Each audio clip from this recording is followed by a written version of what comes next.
जय हिंद साथियों, बिहार पुलिस सिपाही की परीक्षा के लिए आज के इस वीडियो में साइंस विज्ञान से 75 मोस्ट वीवीआई प्रश्नों को कवर करेंगे जो बिल्कुल आपके सिलेबस पर आधारित और लेटेस्ट पेपर है जो आपके एग्जाम के लिए काफ़ी ज़्यादा इम्पोर्टेंट रहेगा।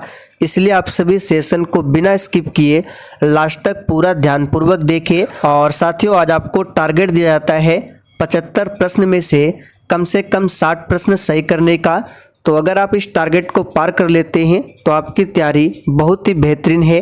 तो चलिए फटाफट से आप सभी लाइव में जुड़ जाइए। सभी को गुड इवनिंग, गुड इवनिंग। तो साथियों, आज का पहला प्रश्न आपके सामने है, एवोगाड्रो संख्या का मान होता है। सभी ऑप्शन को ध्यानपूर्वक पढ़िए और साथियों प्रत्येक स्टूडेंट को नीचे लाइव चैट में अपना अपना आंसर देना है जिससे आपका प्रॉपर तरीके से रिवीजन भी हो। तो यहाँ पर पहले प्रश्न का आंसर क्या होगा, फटाफट से बताइए। एवोगाड्रो संख्या का मान कितना होता है? तो यहाँ पर पहले प्रश्न का आंसर जो भी बच्चे ऑप्शन बी बता रहे हैं उनका बिल्कुल सही जवाब है 6.023 इंटू 10⁻23। ये एवोगाड्रो संख्या का मान होता है। चलिए आगे देखिए, दूरी मापने की सबसे बड़ी इकाई कौन सी है? बिल्कुल आपको सोच समझकर आंसर करना है क्योंकि आज आपको कम से कम 60 प्रश्नों के सही आंसर करने हैं। तो प्यारे साथियों, दूरी मापने की सबसे बड़ी इकाई जो है ये पारसेक होती है। तो यहाँ पर फर्स्ट ऑप्शन आपका सही जवाब है। प्रकाश वर्ष भी दूरी मापने की इकाई है लेकिन सबसे बड़ी इकाई पूछे तो पारसेक है। चलिए आगे देखिए, एक प्रकाश वर्ष बराबर कितना मीटर होता है? बिल्कुल बेसिक लेवल से प्रश्न स्टार्ट कर रहे हैं।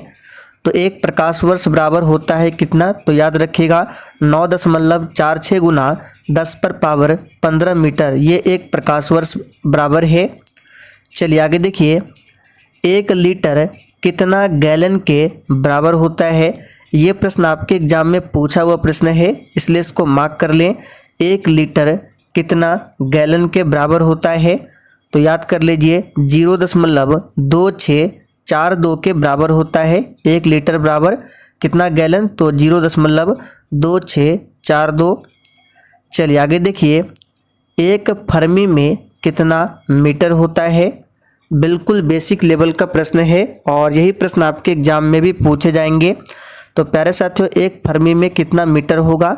तो यहाँ पर जो भी बच्चे ऑप्शन बी बता रहे हैं उनका बिल्कुल सही जवाब है 10⁻15 मीटर। लॉगरिथम के आविष्कारक कौन है? चलिए 6 के लिए आंसर बताएंगे। धीरे धीरे प्रश्नों का लेवल इंक्रीज किया जाएगा। तो लॉगरिथम के आविष्कारक कौन है? यहाँ पर छठे प्रश्न का आंसर जो भी बच्चे ऑप्शन सी बता रहे हैं उनका बिल्कुल सही जवाब है जॉन नेपियर लॉगरिथम के आविष्कारक है। क्वांटम सिद्धांत के प्रतिपादक कौन है? बिल्कुल टॉप लेवल का प्रश्न है इसलिए एक भी प्रश्न को बिल्कुल भी स्किप ना करें। तो साथियों, क्वांटम सिद्धांत के प्रतिपादक कौन है? तो यहाँ पर 7वें प्रश्न का आंसर जो भी बच्चे ऑप्शन सी बता रहे हैं उनका बिल्कुल सही जवाब है मैक्स प्लांक। कौन है? तो क्वांटम सिद्धांत के प्रतिपादक है। वायुमंडल की आर्द्रता मापने वाला यंत्र कौन से है? तो यहाँ पर 8वें प्रश्न का आंसर क्या होगा? तो जो भी बच्चे लाइव चैट में ऑप्शन बी बता रहे हैं उनका बिल्कुल सही जवाब है वायुमंडल की आर्द्रता को हाइग्रोमीटर द्वारा मापा जाता है ना कि हाइड्रोमीटर के द्वारा। 1 एंगस्ट्रम मात्रक बराबर होता है, यानी कि 1 एंगस्ट्रम बराबर कितना मीटर होता है? ये बहुत ही सिंपल प्रश्न है, डायरेक्ट याद कर लीजिए 10⁻−10 मीटर। चलिए आगे देखिए, पृथ्वी के उपग्रह का कक्षीय वेग किस पर निर्भर करता है? तो प्यारे साथियों, पृथ्वी के उपग्रह का जो कक्षीय वेग होता है ये निर्भर करता है किस पर? तो कक्षा की त्रिज्या पर। यहाँ पर पहला ऑप्शन आपका सही जवाब है। घड़ी में चाबी देना किसका उदाहरण है? ये प्रश्न भी CSBC द्वारा पूछा जा चुका है तो इसको भी ध्यान रखें। घड़ी में चाबी देना किस गति का उदाहरण है? तो यहाँ पर सही जवाब है ऑप्शन सी, ये स्थितिज ऊर्जा का उदाहरण है। याद रखिएगा, घड़ी में चाबी देना स्थितिज ऊर्जा का उदाहरण है। चलिए आगे देखिए, यदि किसी पिंड के संवेग 50% बढ़ा दिया जाए तो गतिज ऊर्जा का मान क्या होगा? चलिए 12 के लिए आंसर बताएंगे फटाफट से। तो देखिए, अगर संवेग को 50% बढ़ा दिया जाता है तो गतिज ऊर्जा जो है ये क्या होगा? 5 गुना बढ़ जाएगा। यानी कि इसका आंसर क्या हो जाएगा आपका? 125% बढ़ जाएगा। और काइनेटिक एनर्जी का कभी कभी फॉर्मूला भी पूछा जाता है, यानी गतिज ऊर्जा का, तो ½mv²। याद रखिएगा, ये गतिज ऊर्जा का फॉर्मूला है। अनुदैर्ध्य तरंग उत्पन्न हो सकती है, वेरी वेरी इंपॉर्टेंट है, इसको भी मार्क कर लीजिए। अनुदैर्ध्य तरंग, देखिए प्रकाश तरंग जो है ये अनुप्रस्थ तरंग के उदाहरण है, जबकि ध्वनि तरंग ये अनुदैर्ध्य तरंग के उदाहरण है। और अनुदैर्ध्य तरंग जो है ये उत्पन्न हो सकती है सभी माध्यम में। यहाँ पर पहला ऑप्शन आपका सही जवाब है, तो 13 का आंसर आपका क्या हो जाएगा? ए ऑप्शन, सभी माध्यम में। किस माध्यम में अनुप्रस्थ तरंग उत्पन्न नहीं हो सकती है? अभी हम लोगों ने देखा अनुदैर्ध्य तरंग, अब यहाँ पे है अनुप्रस्थ तरंग। तो चलिए ऑप्शन भी देख लेते हैं। तो यहाँ पर ऑप्शन है पानी, लोहा, हवा या फिर डी पारा। तो यहाँ पर 14 का आंसर क्या हो जाएगा? सी ऑप्शन, हवा माध्यम में। प्रतिबल और विकृति का अनुपात क्या कहलाता है? ये प्रश्न भी बिहार पुलिस में पूछा जा चुका है, तो इस पर भी स्टार मार्क कर ले। प्रतिबल और विकृति का अनुपात क्या कहलाता है? तो साथियों यहाँ पर 15 का आंसर जो ही बच्चे ऑप्शन ए बता रहे हैं उनका बिल्कुल सही जवाब है, प्रत्यास्था गुणांक कहलाता है। पनडुब्बी किस पर आधारित है? चलिए आंसर कीजिए, बिल्कुल आपके एग्जाम में छपने वाला प्रश्न है। पनडुब्बी किस पर आधारित है? तो यहाँ पर 16 का आंसर है आर्किमिडीज के सिद्धांत पर आधारित है पनडुब्बी। तो यहाँ पर बी ऑप्शन सही है। समुद्र में तैरना नदी की अपेक्षा आसान है क्योंकि? चलिए सभी ऑप्शन को ध्यान से पढ़िए। और साथियों, अगर आपको ये सेशन थोड़ा बहुत भी पसंद आ रहा है तो आप सभी सेशन को साथ में लाइक भी करते जाएं। तो समुद्र में तैरना नदी की अपेक्षा आसान होता है, क्यों? तो याद रखिए, क्योंकि समुद्र के पानी का घनत्व क्या होता है? नदी के पानी से अधिक होता है। तो यहाँ पर डी ऑप्शन आपका सही जवाब है। तरंग अपश्रव्य कही जाती है जब उसकी आवृत्ति कितनी हो? तो ये तो बहुत ही सिंपल प्रश्न है, सही जवाब है 20 हर्ट्ज से कम। और देखिए, जो भी आवृत्ति 20 हर्ट्ज से कम होती है उसको मनुष्य नहीं सुन सकता है। देखिए, मनुष्य की जो सुनने की शक्ति है ये 20 हर्ट्ज से लेकर 20,000 हर्ट्ज तक है। इसी रेंज में कोई भी ध्वनि को सुन सकता है। 20 हर्ट्ज से कम होगा फिर भी नहीं सुन पाएगा, और 20,000 हर्ट्ज से अधिक होगा फिर भी नहीं सुन पाएगा। तो रेंज आपको ध्यान रखना है। तो यहाँ पर जो आंसर हो जाएगा 20 हर्ट्ज से अगर आवृत्ति कम हो तो उसको कहा जाता है अपश्रव्य। यदि तरंग की लंबाई का मान आधा कर दिया जाए तो ध्वनि का वेग क्या होगा? इन सभी प्रश्न को आप लोग डायरेक्ट याद कर लीजिए, एग्जाम के लिए वेरी इंपॉर्टेंट रहेगा। तो देखिए, यहाँ पे तरंग की लंबाई का मान क्या करना है? आधा करना है। तो ध्वनि का वेग होगा क्या? तो याद कर लीजिए ऑप्शन ए, आधा हो जाएगा। अगर लंबाई का मान आधा करेंगे तो ध्वनि का वेग भी क्या होगा? आधा हो जाएगा। ध्वनि तरंगे है, अभी हमने थोड़ी देर पहले बताया था ध्वनि किस प्रकार की तरंग है, अनुदैर्ध्य या फिर अनुप्रस्थ। विद्युत चुंबकीय तो होगा नहीं। तो देखिए इसको कैसे पहचानेंगे, तो ध्वनि में देखिए ध आ रहा है और अनुदैर्ध्य में भी यहाँ पे देखिए ध है, आधा ध। तो इस प्रकार से ध्वनि जो है अनुदैर्ध्य तरंग है। जबकि प्रकाश की बात करें तो प्रकाश के प्रारंभ में देखिए प्र संयुक्त है और अनुप्रस्थ में भी देखिए बीच में प्र है। तो इस तरह से रिलेट करके आप लोग याद रख सकते हैं। तो यहाँ पे ध्वनि जो है अनुदैर्ध्य तरंग है और ध्वनि कभी भी निर्वात में गमन नहीं कर सकती है। गोलीय दर्पण की फोकस दूरी उसकी वक्रता त्रिज्या की क्या होती है? तो प्यारे साथियों, यहाँ पर 21 का सही जवाब क्या होगा? तो याद कर लीजिए आधी गोलीय दर्पण की फोकस दूरी जो होती है उसकी वक्रता त्रिज्या की क्या होती है, आधी होती है, ध्यान रखेंगे। यानी कि हम इस तरह से लिख सकते हैं F बराबर R/2। आप लोगों ने 10th क्लास में पढ़ा होगा। चलिए आगे बढ़ते हैं। उत्तल दर्पण द्वारा बना प्रतिबिंब होता है, तो ये तो बहुत ही सिंपल प्रश्न है। उत्तल दर्पण द्वारा जो प्रतिबिंब बनता है किस प्रकार का बनता है, तो याद रखिएगा काल्पनिक और सीधा बनता है। प्रकाश तरंग किसका उदाहरण है, तो प्रकाश तरंग ध्वनि तरंग का तो उदाहरण है नहीं, परावैंगनी का भी नहीं है। तो याद रखिएगा प्रकाश तरंग जो है विद्युत चुंबकीय तरंग है। यहाँ पर ऑप्शन के अकॉर्डिंग आपका आंसर क्या होगा, बी ऑप्शन। प्रकाश तरंग क्या है, तो विद्युत चुंबकीय तरंग का उदाहरण है। तो यहाँ पर बी ऑप्शन सही है। फोटोग्राफिक कैमरे का अभिदृश्यक लेंस किसका बना होता है, अवतल का, उत्तल का। तो यहाँ पर आंसर बता देते हैं, इसका सही जवाब हो जाएगा उत्तल का बना होता है, ध्यान रखें। चलिए आगे देखते हैं। चलिए 25 नंबर से है, E बराबर mc² को किसने प्रतिपादित किया था। चलिए ये भी प्रश्न बहुत ही सिंपल है। E बराबर mc² का प्रतिपादन किसने किया था, तो याद रखिएगा 25 का सही जवाब है आइंस्टीन ने। थोरियम का नाभिक को बदला जा सकता है किसमें, यूरेनियम में, प्लूटोनियम में, पोलोनियम में या फिर रेडियम में। तो यहाँ पर इसका सही जवाब है यूरेनियम में। फ्यूज के पदार्थ का होना चाहिए, ये प्रश्न भी आपके एग्जाम में पूछा चुका है और साथ ही उसका PDF आपको टेलीग्राम पर मिल जाएगा। टेलीग्राम का लिंक इसी वीडियो के नीचे डिस्क्रिप्शन बॉक्स में है। तो फ्यूज के पदार्थ का होना चाहिए क्या, तो याद रखिएगा उच्च प्रतिरोध और निम्न गलनांक दोनों होना चाहिए। तो यहाँ पर सी ऑप्शन सही है। निम्न विद्युत चुंबकीय तरंगों में किसकी आवृत्ति अधिकतम होती है,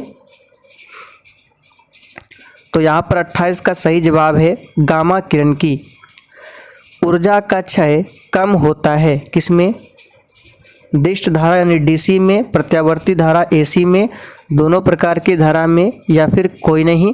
तो प्यारे साथियों ऊर्जा का जो क्षय कम होता है ये होता है प्रत्यावर्ती धारा में। ट्रांसफार्मर किस सिद्धांत पर आधारित है, चलिए ये भी वेरी इंपॉर्टेंट प्रश्न है, इसको भी मार्क कर लीजिए। ट्रांसफार्मर जो है किस सिद्धांत पर आधारित है, तो याद रखिएगा ये चुंबकीय प्रेरण के सिद्धांत पर काम करता है ट्रांसफार्मर। तो यहाँ पर बी ऑप्शन आपका सही जवाब है। घरेलू प्रकाश के लिए प्रयुक्त लैंप किस क्रम में जोड़े जाते हैं, श्रेणी क्रम, समांतर क्रम, मिश्रित क्रम या फिर कोई निश्चित नहीं है। तो प्यारे साथियों घरेलू प्रकाश के लिए प्रयुक्त लैंप जो होता है ये जोड़ा जाता है किस क्रम में, तो समांतर क्रम में। यहाँ पर बी ऑप्शन सही है। ऊष्मा किस प्रक्रिया से सर्वाधिक तीव्र गति से स्थानांतरित होती है, वेरी इंपॉर्टेंट है, इसको भी मार्क कर लीजिए। तो इस प्रश्न को हमने आपको बहुत बार बताया है। ऊष्मा जो है किस प्रक्रिया से, तो विकिरण की प्रक्रिया से सर्वाधिक तीव्र गति से स्थानांतरित होती है। तो 32 का सही जवाब है यहाँ पर सी ऑप्शन। न्यूनतम संभवतः ताप है, यानी इनमें से कौन सा ताप है जो न्यूनतम है, तो 33 का आंसर क्या हो जाएगा, फर्स्ट ऑप्शन -273 डिग्री सेल्सियस। अब इससे नीचे नहीं जा सकता है, ये न्यूनतम क्या है, संभवतः ताप है। यदि वायुमंडल ना होती तो दिन की अवधि क्या होती, तो प्यारे साथियों यहाँ पर 34 का सही जवाब क्या होगा, यदि वायुमंडल ना होती तो दिन की अवधि जो है याद रखिएगा ये कम हो जाती। यहाँ पर फर्स्ट ऑप्शन सही है। सूर्य ग्रहण के समय सूर्य का कौन सा भाग दिखाई देता है, चलिए 35 के लिए आंसर कीजिए। और प्यारे साथियों इस प्रैक्टिस सेट में जिनको भी ये सभी प्रश्न आसान लग रहा है उनको आज 75 प्रश्न में से 75 प्रश्न सही करने हैं या फिर 70 प्रश्न। तो सूर्य ग्रहण के समय सूर्य का कौन सा भाग दिखाई पड़ता है, तो बिल्कुल सही है किरीट। सूर्य के प्रकाश का आंतरिक परावर्तन हो सकता है यदि प्रकाश चलिए, वायु से कांच में जाए, वायु से जल में जाए, कांच से वायु में जाए या फिर जल से वायु में जाए। तो सूर्य के प्रकाश का आंतरिक परावर्तन कब होगा? जब प्रकाश कहाँ जाए? तो कांच से वायु में। तो 36 का सही जवाब है सी ऑप्शन। चलिए आगे देखिए 37 नंबर से। चलिए फिर से यहाँ से एक नंबर स्टार्ट हो रहा है, यानी समझ जाइए। 37 नंबर ये प्रश्न है, निम्न में किसका अपवर्तनांक सर्वाधिक होता है? चलिए फर्स्ट के लिए फटाफट से आंसर बताएंगे, और जितने भी नए अभ्यर्थी चैनल पर पहली बार आए हैं आप लोग क्लास टाइमिंग को भी नोट कर लीजिए। डेली रात 8 बजे और रात 8:30 बजे बिहार पुलिस एग्जाम के लिए लाइव प्रैक्टिस सेट आपको दिया जाता है, इसलिए चैनल को सब्सक्राइब कर लीजिए ताकि एक भी इम्पोर्टेंट सेशन आपसे मिस ना हो। तो किसका अपवर्तनांक सर्वाधिक होगा? तो यहाँ पर फर्स्ट का ऑप्शन क्या हो जाएगा? बैगनी कलर का। निम्न में किस विद्युत चुंबकीय तरंग की तरंग दैर्घ्य ज़्यादा होती है? चलिए ये सभी क्या है? विद्युत चुंबकीय तरंग है। परावैंगनी, अवरक्त, दृश्य प्रकाश, गामा किरणें, ये सभी विद्युत चुंबकीय तरंग है, लेकिन इनमें से किसकी तरंग दैर्घ्य सबसे अधिकतम होगी? तो इन्हीं ऑप्शन में से बताना है। तो अवरक्त विकिरण की। प्रकाश की चाल सबसे पहले किसने ज्ञात किया था?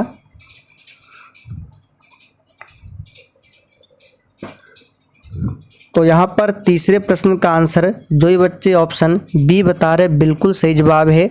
रोमर वैज्ञानिक ने प्रकाश की चाल को सबसे पहले ज्ञात किया था। और प्रकाश की चाल निर्वात या वायु में कितनी होती है? तो 3 × 10⁻8 मीटर प्रति सेकंड। इसे आप ध्यान रखें।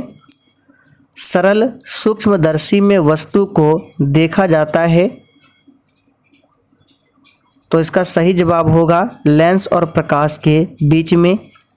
जब प्रकाश वायु से कांच में जाता है तो क्या होता है?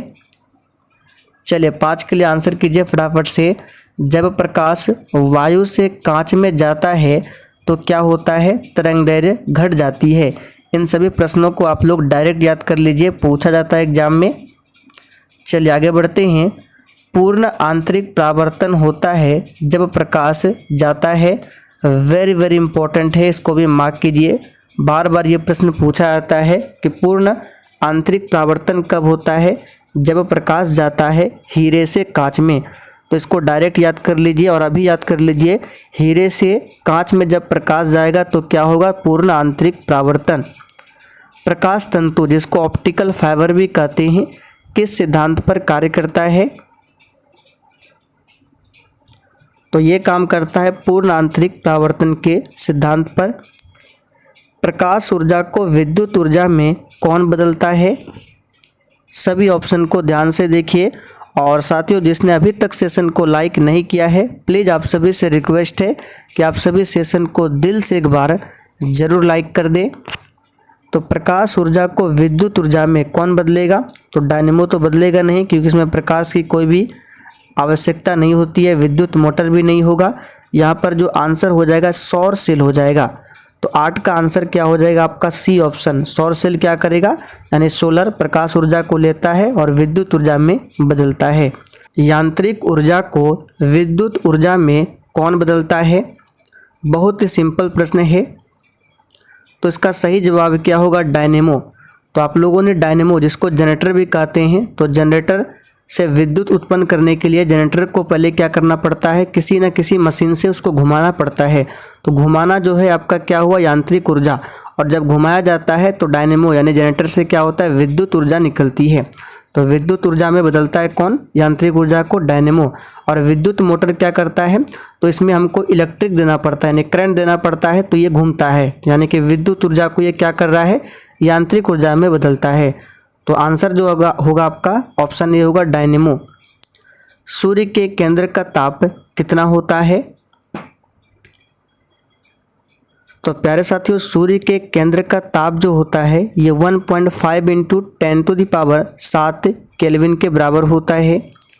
सूर्य के केंद्र का दाब कितना होता है? तो यहाँ पर 11वें प्रश्न का सही जवाब है 2 × 10⁻16 न्यूटन प्रति वर्ग मीटर। परमाणु रिएक्टर आधारित है। मोस्ट वीवीआई प्रश्न है, इसको मार्क कर लीजिए। तो आप सभी जानते हैं परमाणु रिएक्टर जो है ये विखंडन के सिद्धांत पर काम करता है। अब तो यहाँ पर आंसर क्या हो जाएगा, नाभिकीय विखंडन होगा, संलयन तो होगा नहीं। नाभिकीय संलयन के सिद्धांत पर हमारा सूर्य है वो नाभिकीय संलयन के सिद्धांत पर ही कार्य करता है। तो यहाँ पर 12 का आंसर बी हो जाएगा। चलिए आगे देखिए 13 नंबर से परमाणु बम आधारित है। तो परमाणु बम जो है ये किस पर आधारित है, तो ये नाभिकीय विखंडन पर आधारित है। अब कौन सा, नियंत्रित या फिर अनियंत्रित, तो याद रखिएगा अनियंत्रित नाभिकीय विखंडन पर आधारित है। और बी में है नियंत्रित नाभिकीय विखंडन, ये नहीं होगा, संलयन तो होगा नहीं। हाइड्रोजन बम आधारित है। देखिए हाइड्रोजन बम और हमारा सूर्य ये संलयन पर आधारित है। तो यहाँ पर आंसर क्या हो जाएगा आपका 14 का ऑप्शन बी, नाभिकीय संलयन पर। सिलिकॉन तथा जर्मेनियम अर्धचालक होते हैं, एक संयोजी, त्रिसंयोजी, 5 संयोजी या फिर चतुर्थ संयोजी। तो याद रखिएगा इसका सही जवाब है चतुर्थ संयोजी। तो यहाँ पर 15 का आंसर डी है। पॉजिट्रॉन की खोज किसने किया था, तो प्यारे साथियों बहुत ही सिंपल है, एंडरसन ने पॉजिट्रॉन का पता लगाया था, जे थॉमसन ने इलेक्ट्रॉन का, जेम्स चैडविक ने न्यूट्रॉन का, और रदरफोर्ड याद रखिएगा प्रोटॉन की खोज की थी गोल्डस्टीन ने, जबकि नामकरण किया था रदरफोर्ड ने। तो सभी को ध्यान रखें। 1 कूलॉम आवेश बराबर होता है, इस प्रश्न को याद कर लीजिए, एग्जाम के लिए काफ़ी ज़्यादा इम्पोर्टेंट रहेगा। तो प्यारे साथियों 1 कूलॉम आवेश बराबर कितना होता है, तो 6.25 इंटू 10⁻18 इलेक्ट्रॉन के बराबर होता है 1 कूलॉम आवेश। किसी तार की प्रतिरोधकता निर्भर करती है, तो बहुत ही सिंपल है, आप लोगों ने पढ़ा होगा। तो किसी तार की प्रतिरोधकता जो है पदार्थ पर निर्भर करती है। तो यहाँ पर 18 का आंसर क्या हो जाएगा आपका, बी ऑप्शन हो जाएगा, उस पदार्थ पर निर्भर करती है। चलिए प्रतिरोध नहीं है, प्रतिरोधकता है, इसलिए आंसर बी होगा। 1 वाट घंटा बराबर होता है, तो प्यारे साथियों 1 वाट घंटा बराबर कितना होता है, तो 3.6 गुना 10⁻³ जूल के बराबर होता है। मैक संख्या का उपयोग किसकी चाल निर्धारण के लिए किया जाता है, तो यहाँ पर 20 का सही जवाब है विमान। एक कार बैटरी में प्रयुक्त विद्युत अपघट्य होता है, तो कार की जो बैटरी होती है उसमें किसका विद्युत अपघट्य होता है, तो इसका सही जवाब है सल्फ्यूरिक अम्ल, जिसको अम्लों का राजा कहा जाता है, H2SO4 का। स्पष्ट दर्शन की न्यूनतम दूरी कितनी होती है, तो बहुत ही सिंपल है, 25 सेंटीमीटर होती है। प्रकाश के तरंग सिद्धांत को किसने प्रतिपादित किया था, तो प्रकाश की चाल को सबसे पहले रोमर ने मापा था, और प्रकाश के तरंग सिद्धांत को किसने प्रतिपादित किया था, तो इसका सही जवाब है हाइगेंस ने। यहाँ पर सी ऑप्शन सही है। चलिए आगे देखिए 24 नंबर से, इंद्रधनुष में किस रंग का विक्षेपण सबसे अधिक होता है, तो इंद्रधनुष में किस रंग का विक्षेपण सबसे अधिक होता है, तो इसका सही जवाब क्या होगा, बैगनी कलर का। पानी के ऊपर तेल परत का चमकना किसका उदाहरण है, तो पानी के ऊपर तेल परत का चमकना ये उदाहरण है व्यतिकरण का। धूप के चश्मे की पावर कितनी होती है, तो प्यारे साथियों धूप के चश्मे की जो पावर होती है ये होती है 0 डायोप्टर। इन सभी प्रश्नों को ध्यान रखना चाहिए। वायुमंडल में प्रकाश के विसरण का कारण क्या है, तो साथियों वायुमंडल में प्रकाश के विसरण का कारण क्या है, तो धूल कण। यहाँ पर फर्स्ट ऑप्शन आपका सही जवाब है। प्रकाश तंतु यानी ऑप्टिकल फाइबर, ये प्रश्न रिपीट हो गया है, सही जवाब है इसका पूर्ण आंतरिक परावर्तन। प्रकाश की गति किसके बीच से जाते हुए न्यूनतम होगी, देखिए मैक्सिमम पूछे तो वायु होगा, यानी कि निर्वात या फिर वायु में मैक्सिमम होता है प्रकाश की चाल, और न्यूनतम पूछे तो इसका सही जवाब क्या होगा, तो कांच में न्यूनतम होगी। यहाँ पर 29 का सही जवाब है फर्स्ट ऑप्शन। सूर्य की ऊष्मा पृथ्वी पर कैसे पहुंचती है?